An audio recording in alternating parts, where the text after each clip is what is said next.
So I'm going to interview you, Miss Faye Page. So what is your current educational background? I have it. I have a BA in political science with a minor in education. I have a master's degree in history, and I'm in my third year law school at NCCU. Exciting. When you decided to become a teacher, why did you choose this field? I've always wanted to be a teacher and a lawyer. I would line my dolls up and I was correcting them, sitting up straight, telling them, well, this is how you do it, and I would read to them. So I've always known I wanted to be a teacher. I wanted to help. And how long have you been a teacher? I have 25 years with Durham Public Schools, a year and a half with a charter school. What is your favorite subject that you have taught while teaching? My favorite subject is, of course, language arts. When I taught middle school, I taught language arts and social studies, but language arts is a pet peeve.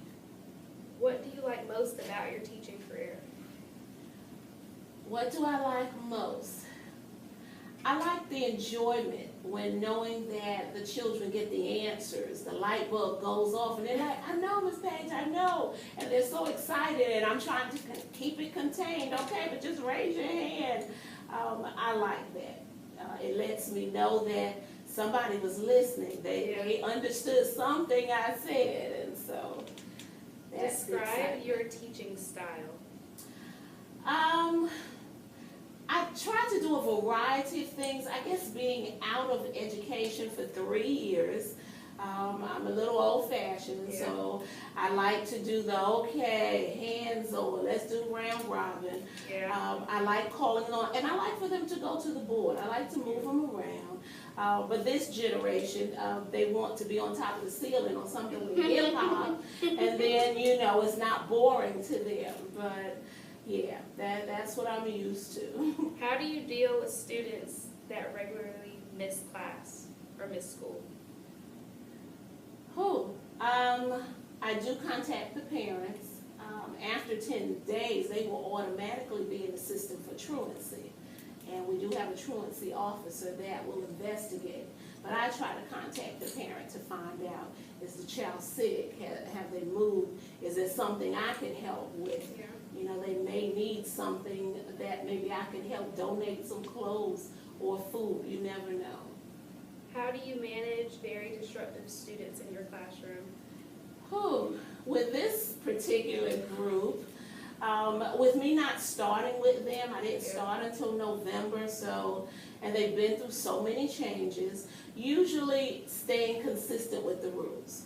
I tell them for day one what my rules are. Time changes, the weather changes, and my outfits change, but my rules don't change. So you do have to be consistent. If it means moving somebody by themselves until you can get yourself back together and then put you back in the group, contacting parents. Last resort is to have to send them out or write them up. I do believe in a second chance, and sometimes that's all it takes. Take them out in the hallway, call the parents, talk to them with a stern voice. Some of them, but that's what it takes for this generation today. How do you regularly assess the progress of your students? We do take CDAs, which are tests. I will give a quiz. I try to do homework and classwork.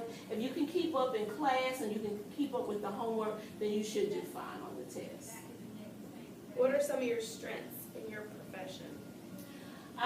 In my profession, I think my strengths are, again, I like the reading. I like different stories, different passages, and I see that as a strength. Also, we do a lot of writing in law school, so writing is another thing that's a pet peeve because I have to do it. So what are some of your weaknesses?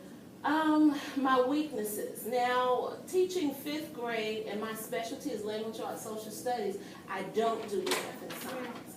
I can do it because I've taught 3rd and 4th grade, but I prefer not to. I'd rather just do language arts and social studies.